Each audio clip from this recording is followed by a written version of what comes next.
ছাত্ৰ ছাত্ৰীসকল আজি আমি এই ভিডিঅ'ত তোমালোকৰ গণিত বিষয়টোৰ প্ৰথম পাঠ অৰ্থাৎ গাণিতিক আৰ্হি এই পাঠটো আমি আলোচনা কৰিম লগতে এই পাঠটোৰ লগত জড়িত গোটেইবিলাক প্ৰশ্নৰ উত্তৰ তোমালোকক বহুত ধুনীয়াকৈ বুজাই মেলি কৰি দেখুৱাম সো তোমালোকে মনোযোগেৰে ভিডিঅ'টো শেষলৈকে চাবা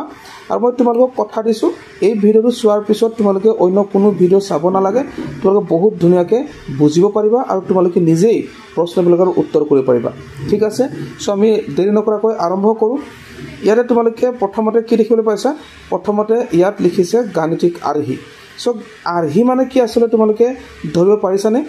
আৰ্হি মানে তোমালোকে বুজি লোৱা আৰ্হি মানে হৈছে চানেকি তোমালোকেতো চানেকি শিকি আহিছা না পঞ্চম শ্ৰেণী চতুৰ্থ শ্ৰেণী আনকি তৃতীয় শ্ৰেণীবিলাকতো গণিতত চানেকি আছিলে তোমালোকে সেই চানেকিলৈ যদি মনত পৰিছে তেতিয়াহ'লে আৰ্হি মানে এই একেটাই বস্তু তোমালোকে ভাবি লোৱা ঠিক আছে গতিকে তোমালোকে আৰ্হি মানে অকমান চাগে আভাস পাইছা গতিকে সম্পূৰ্ণৰূপে বুজি পাবলৈ হ'লে তোমালোকে তললৈ অকমান আহিব লাগিব অকমান তললৈ আহিলে আমি তাৰ উত্তৰবোৰ পাম ঠিক আছে ইয়াতে আছে চোৱা ইয়াত তোমাৰ শ্ৰেণী কোঠা আৰু চৌপাশে কেনেকুৱা ধৰণৰ আৰ্হি পৰ্যবেক্ষণ কৰিলা সেই আৰ্হিবোৰত থকা নিয়মবোৰ পৰ্যবেক্ষণ কৰি চিনাক্ত কৰা এই দুটা প্ৰশ্নৰ উত্তৰতে আমি আৰ্হি কি হয় ভালদৰে বুজি পাম কিন্তু তাৰ আগতে মই তোমালোকক কৈ দিব বিচাৰিছোঁ এই পাঠটোত আচলতে আমি কি শিকিম ইয়াতে আমি শিকিব লাগিব চোৱা সংখ্যাৰ ভিন ভিন আৰ্হি সংখ্যাৰ চিত্ৰীয় উপস্থাপন সংখ্যাৰ বিভিন্ন আৰ্হিৰ মাজৰ সম্পৰ্ক এটা চমকপ্ৰদ আৰ্হি আকৃতিৰ আৰ্হি আৰু সংখ্যাৰ আৰু আকৃতিৰ আৰ্হিৰ মাজৰ সম্পৰ্ক গতিকে এইবোৰ শিকিব লাগিব ধুনীয়াকৈ আমি শিকিম ঠিক আছে তোমালোকে ভিডিঅ'বোৰ ভালদৰে চাবা সো এতিয়া আমি আৰ্হিনো কি বস্তু হয় তাকে ভালদৰে জানিবৰ কাৰণে এই যিটো প্ৰথম ইয়াত দিছে কৰি চাওঁ আহা 1.1ৰ ইয়াৰ উত্তৰকেইটা কৰি চাওঁ তেতিয়া তোমালোকে বুজিব পাৰিবা ইয়াত কি লিখা আছে চোৱা তোমাৰ শ্ৰেণীকোঠা আৰু চৌপাশে কেনেকুৱা ধৰণৰ আৰ্হি পৰ্যবেক্ষণ কৰিলা ঠিক আছে কেনেকুৱা ধৰণৰ আৰ্হি পৰ্যবেক্ষণ কৰিলা ইয়াৰ উদাহৰণ মানে উত্তৰস্বৰূপে যি তোমালোকৰ গণিত কিতাপৰ একেবাৰে শেষত উত্তৰটো দিয়া আছে ফুল ঠিক আছে মই এইবোৰ তোমালোকক দেখুৱাই দিম আৰু বুজাই দিম আৰ্হি কেনেকৈ হ'ব এইবোৰ ফুল আৰু ৰামধেনু ঠিক আছে ফুল ৰামধেনু আৰু নৃত্য ঠিক আছে আৰু কি নৃত্য এইবোৰ হৈছে মানে আৰ্হিৰ উদাহৰণ ঠিক আছে এইবোৰ কেনেকৈ আৰ্হি হ'ব মই তোমালোকক অকণমান দেখুৱাই দিব বিচাৰিছোঁ ঠিক আছে সো চোৱা এইটো হৈছে আমাৰ ফুলৰ যি ইয়াত তোমালোকে পাহি দেখিছা এই পাহিবোৰ কেনেকৈ আছে চোৱা কিমান ধুনীয়াকৈ ইটোৰ ওপৰত ইটো লাগি আছে দেখিবলৈ কিমান ধুনীয়া ঠিক আছে এটা আৰ্হিত আছে ঠিক আছে চোৱা আৰ্হিত আছে মানে চোৱা এইফালেও দেখিবলৈ যেনেকুৱা এইফালতো দেখিবলৈ তেনেকুৱাই হয় এইফালৰো দেখিবলৈ তেনেকুৱাই হয় বা এইফালেও দেখিবলৈও তেনেকুৱাই হয় বা তলৰবোৰ যদি চাওঁ তলৰ পাহিবোৰ এনেকৈ দেখিবলৈ একেই ঠিক আছে বহুত ধুনীয়াকৈ আৰ্হিবোৰ সজ্জিত হৈ আছে তাৰমানে এনেকুৱা বস্তুবোৰ আৰ্হি হয় আৰু ইয়াত যদি ৰামধেনুটো যদি চাওঁ এই যিটো ৰামধেনু প্ৰথমতে কি ৰং আহিলে বেঙুনীয়া তাৰপিছত নীলা ঘন নীলা সেউজীয়া সোমথিৰা ঠিক আছে তাৰপিছত ৰঙা আহিছে আকৌ কি আহিছে বেঙুনীয়া নীলা ঘন নীলা সেউজীয়া সোমথিৰা ঠিক আছে আৰু ৰঙা আহিছে তাৰমানে কি এই এটাৰ পিছত আনটো কৰি পেলাই মানে আহি আছে ঠিক আছে কেনেকৈ আহি আছে প্ৰথমতে বেঙুনীয়া আহিলে তাৰপিছত ঘন নীলা আহিলে তাৰপিছত নীলা আহিলে তাৰপিছত সেউজীয়া আহিলে বেগ নিশেষাসুৰ হালধীয়া আহিলে ঠিক আছে হালধীয়া তাৰপিছত সোমথিৰা তাৰপিছত ৰঙা আহিছে এইটো হিচাপতে কি হৈ আছে মানে বস্তু আগবাঢ়ি গৈ আছে গতিকে এইবোৰ হৈছে আৰ্হিৰ উদাহৰণ ঠিক আছে একেটা মানে আৰ্হিতে ইয়াত যেনেকৈ যিটো ৰং আগতে আৰম্ভ হৈছিলে তাৰপিছত যিটো আহিছিলে সেইটো হিচাপতে ইয়াতো যিটো একেটা ৰঙে আৰম্ভ হৈছে আৰু সেইটো হিচাপত আগবাঢ়ি গৈ আছে তাৰমানে এইবোৰ হৈছে আৰ্হিৰ উদাহৰণ ঠিক আছে এনেকুৱা বহুতো আৰ্হি থাকে গতিকে মই তোমালোকক আৰ্হিৰ উদাহৰণ এয়া দেখিবলৈ যত্ন কৰিছোঁ আশা কৰিছোঁ তোমালোকে বুজিবলৈ পাৰিছা বুলি ঠিক আছে সো 2 নম্বৰ প্ৰশ্নটো কৰিবলৈ যত্ন কৰা 2 নম্বৰ কি কৈছে চোৱা 2 নম্বৰত কৈছে যে সেই আৰ্হিবোৰত থকা নিয়মবোৰ পৰ্যবেক্ষণ কৰি চিনাক্ত কৰিব পাৰেনে এই যি নিয়ম ফুলৰ যিটো নিয়ম মানে ক'ত আছে ফুলৰ আৰ্হিটো ক'ত আছে পাহিত আছে গতিকে তোমালোকৰ কিতাপৰ যি বেক চাইডত যিটো উত্তৰ লিখা আছে সেইটোকে মই চাই পেলাই যদি কওঁ চোৱা ফুলৰ আৰ্হি ফুলৰ পাহিত ফুলৰ পাহিত কি আছে ফুলৰ পাহিত এই আৰ্হিবোৰ দেখা পোৱা যায় মই তোমালোকক এতিয়া দেখুৱাই দিওঁ আৰু ৰামধেনুৰ বিভিন্ন তৰফসমূহ এতিয়া মই যে ৰামধেনুৰ ৰঙৰ বিভিন্ন তৰফ ইয়াত লিখিবা ৰামধেনুৰ ৰঙৰ বিভিন্ন তৰফসমূহ ঠিক আছে তৰফসমূহ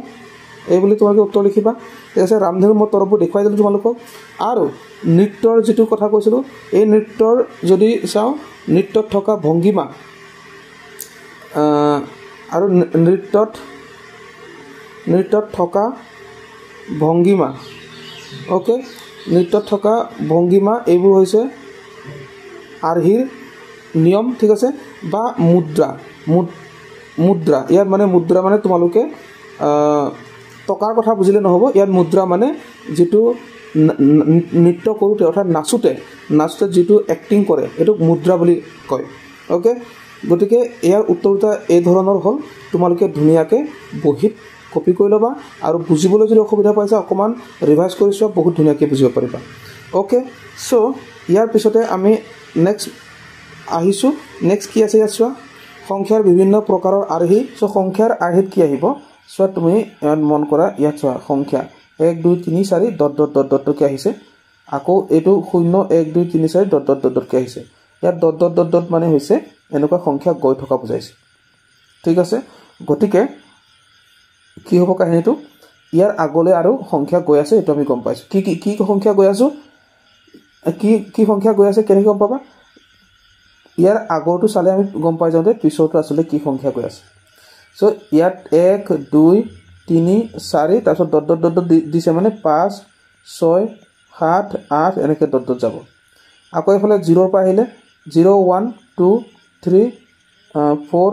5 6 7 এনেকৈ গৈ থাকিব হয়নে এইবোৰ শেষ নহয় তাৰমানে এনেকৈ গৈ থাকিব চ' নেক্সট পেজটোত যদি চাওঁ চোৱা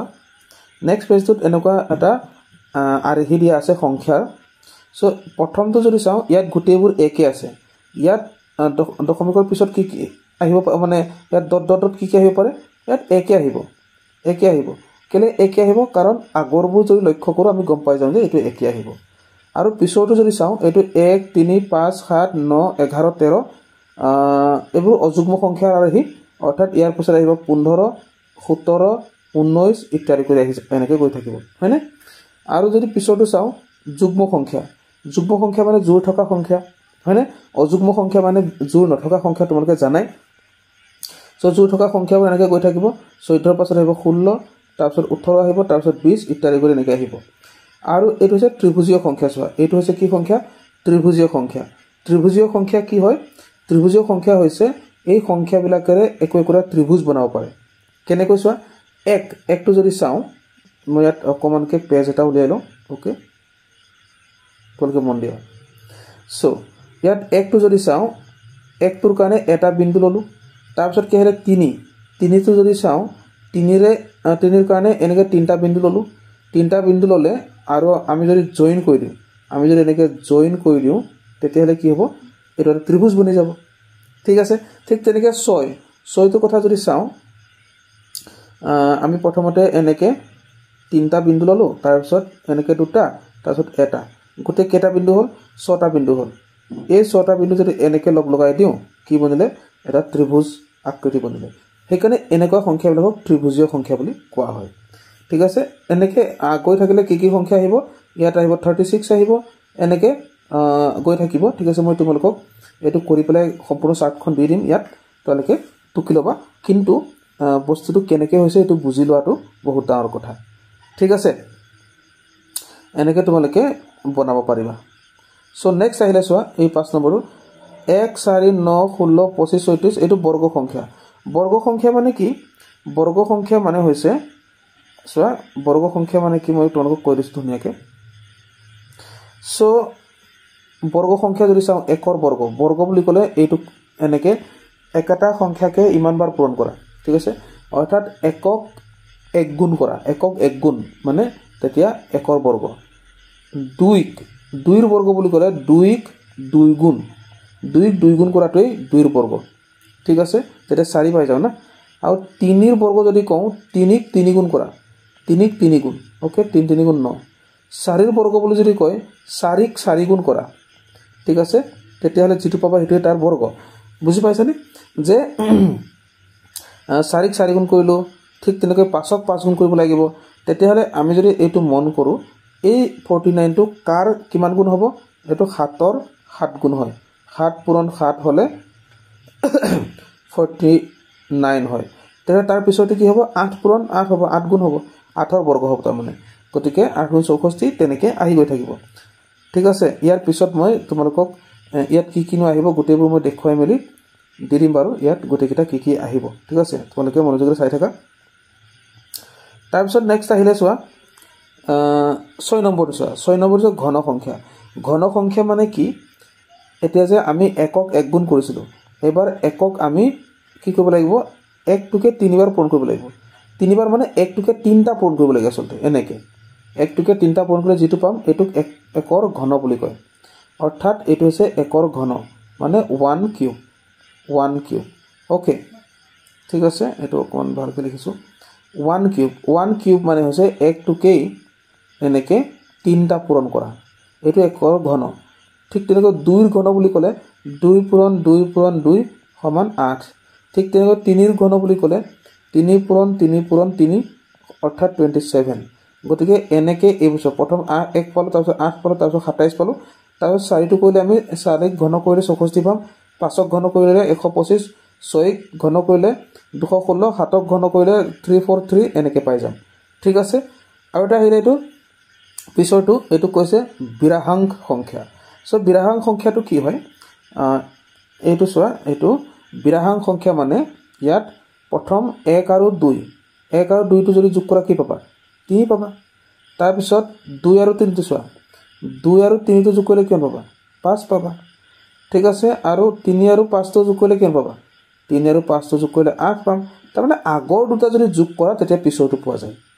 এইটোই হৈছে বিৰাহাংক সংখ্যা আগৰ দুটা সংখ্যা যোগ কৰিলে যদি পিছৰটো পাও তেতিয়াহলে তেনেকুৱা সংখ্যাবিলাকক কোৱা হয় বিৰাহাংক সংখ্যা মানে ইয়াৰ পিছৰটো পাবৰ কাৰণে কি কৰিব লাগিব এই দুটা আমি যোগ কৰিব লাগিব এটো হৈছে বিৰাহাংক সংখ্যা ওকে সো নেক্সট আহিলে চোৱা এটো আহিলে 2ৰ ঘাত মানে হৈছে প্ৰতিটো সংখ্যাক 2 ৰে পূৰণ কৰি গলে হয় যেনে এই প্ৰথমটোৰ 1 আছে একক যদি আমি 2 ৰে পূৰণ কৰো পিছৰ 2 টো পাই যাম আকৌ 2ক যদি আকৌ 2 ৰে পূৰণ কৰো তাৰ পিছৰ 4 টো পাই যাম আকৌ 2ক যদি 4ক যদি 2 ৰে পূৰণ কৰো ঠিক আছে 4ক যদি 2 ৰে পূৰণ কৰো তেতিয়া 8 পাই যাম তেনেকুৱা মানে গতিকে 2 ৰে পূৰণ কৰি গলে পোৱা সংখ্যাবিলাকক 2ৰ ঘাত সংখ্যা বুলি কোৱা হয় গতিকে ইয়াৰ পিছৰটো পাবৰ কাৰণে আমি কি কৰিম 32ৰ লগত 2 পূৰণ কৰিম ওকে নেক্সট আহিলে এইটো হৈছে 3ৰ ঘাতটো 2ৰ ঘাতৰ নিচিনা একেটাই 3 ৰে পূৰণ কৰি গলে হ'ল এই 1 টোক 3 ৰে পূৰণ কৰিলে 3 পাবা এই 3 টোক 3 ৰে পূৰণ কৰিবা 9 পাবা 9 টোক 3 ৰে পূৰণ কৰিবা 27 পাবা তেনেকৈ ইয়াৰ পিছৰটো পাবৰ কাৰণে 3 ৰে পূৰণ কৰিলে হৈ গল ইজি আছে না তাৰ পিছত এই 10ৰ ঘাত মানে 10 ৰে পূৰণ কৰি গলে হ'ল অৰ্থাৎ শূন্যটা লগাই গলে হৈ গল কাৰণ যিকোনো সংখ্যা যদি 10 ৰে পূৰণ কৰা শূন্য লগত লাগি যায় না যেনে মই যদি কওঁ 2 পূৰণ 10 গতিকে 2 লগত যদি 10 পূৰণ কৰিছো 2 লগত এটা শূন্য লাগি যাব ঠিক আছে বা 5ৰ লগত যদি তুমি 10 পূৰণ কৰি দিয়া 5ৰ লগত শূন্য লাগিব বা 15ৰ লগত যদি 10 পূৰণ কৰি দিয়া 15ৰ লগত এটা শূন্য লাগি যাব তাৰ মানে 10ৰ ঘাত মানে যাকে তুমি পূৰণ কৰিছা হেতুৰ লগত শূন্যটা লগত লাগি যাব আৰু এয়া 1ৰ পিছত 10 আহিলে 10ৰ পিছত 100 তাৰ পিছত 1000 তেনেকে 10000 এনেকে এটা শূন্য বাঢ়ি গৈ আছে এইটো হৈছে 10ৰ ঘাতৰ সংখ্যা তাৰ পিছত চোৱা তাৰ পিছত কৈছে এটো 3ৰ গুণিতক মানে হৈছে 3ৰ নেউতাখন গাই গলে হল গুণিতক মানে গুণ ঠিক আছে সো 3 গুণ 3 3 গুণ 6 3 3 গুণ 9 3 4 গুণ 12 3 5 গুণ 15 মিলি গৈছে নে ইয়া 3 গুণ 3 3 গুণ 6 3 3 গুণ 9 3 6 গুণ 12 3 5 গুণ 15 3 6 গুণ 18 হ্যাঁ 3 7 গুণ 21 3 গুণ 24 3 গুণ 27 3 গুণ 30 3 গুণ 33 ইত্যাদি এনেকে গতিকে মই তোমালোকক এই চাৰ্টখন ফিল আপ কৰি পেলাই দি দিছো তোমালোকে ধুনিয়াকে টুকি লোৱা ওকে সো তোমালোকে চাৰ্টখন টুকি ললা বুলি ভাবিলো নেক্সট যদি চাও কৰি চাও আহা আহিছে ইয়াত কৰি চাও আহা কি কৰি চাবলৈ কৈছে চোৱা ওপৰৰ তালিকাখন চাই সংখ্যাৰ আৰ্হিবোৰ চিনাক্ত কৰিব পাৰিবানে? সংখ্যাৰ আৰ্হিবোৰ আমি চিনাক্ত কৰিব পাৰিছোঁ। কেনেকৈ চিনাক্ত কৰিব পাৰিছোঁ? চোৱা, সংখ্যাৰ আৰ্হিবোৰ এইকেইটা লিখি দিলেই হ'ল। 1 নম্বৰটো হৈছে কি? সকলোবোৰ 1। আকৌ 2 নম্বৰটো হৈছে কি? অযুগ্ম সংখ্যা। 3 নম্বৰটো হৈছে কি? যুগ্ম সংখ্যা। 4 নম্বৰটো কি? ত্ৰিভুজীয় সংখ্যা। 5 নম্বৰটো হৈছে বৰ্গ সংখ্যা। 6 নম্বৰটো ঘন সংখ্যা। 7 নম্বৰটো বিৰাহাং সংখ্যা। 8 নম্বৰটো 2ৰ ঘাত। 9 নম্বৰটো 3ৰ ঘাত। 10 নম্বৰটো 10ৰ ঘাত আৰু 11 নম্বৰটো 3ৰ গুণিতক। এইটো এনেকৈ একেখন চাৰ্টকে বনাই দিলে তোমাৰ উত্তৰটো বনি যাব 1 নম্বৰটো। অ'কে, চ' বুজিব পাৰিছা 1 নম্বৰটো কেনেকৈ উত্তৰ হ'ব? উত্তৰটো সেই একেখন চাৰ্টকে বনাই দিলে 1 নম্বৰটোৰ উত্তৰ বনি যাব। চ' 2 নম্বৰটো চোৱা, 2 নম্বৰটো কৈছে ওপৰৰ তালিকাখন 1 নম্বৰটো হৈ গ'ল না। 2 নম্বৰটো কৈছে প্ৰতিটো আৰ্হিৰ পৰৱৰ্তী 5টা সংখ্যা লিখা। চ' মই ইতিমধ্যে তোমালোকক চাৰ্টখন দিলোঁৱেই,